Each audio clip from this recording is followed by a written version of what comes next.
బాప్తిస్మ ఇచ్చే యోహాను గురించి పరిశుద్ధులైన ప్రభువైన యేసుక్రీస్తే స్పష్టంగా మాట్లాడుతున్న మాట ఇది.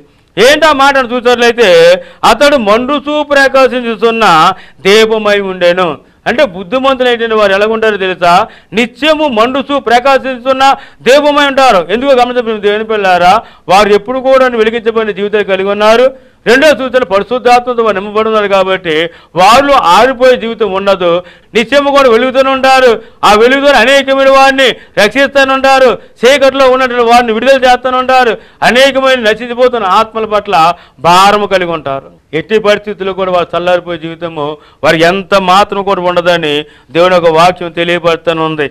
కాబట్టి గమనించిన బుద్ధిమంతులైన వారు ఆ ప్రకారం ఉంటారని లేఖనాలు మనం గుర్తించవలసిన వారు ఉన్నాం. ఇంకా బుద్ధి లేని వారి పరిస్థితి చూసినట్లయితే కనుక వారు కన్యకలు అయి ఉన్నారు. అలాగే మరి బుద్ధిమంతులు ఎలాగైతే ఉన్నారు అదే ప్రకారం వస్త్రాలు ధరిస్తున్నారు.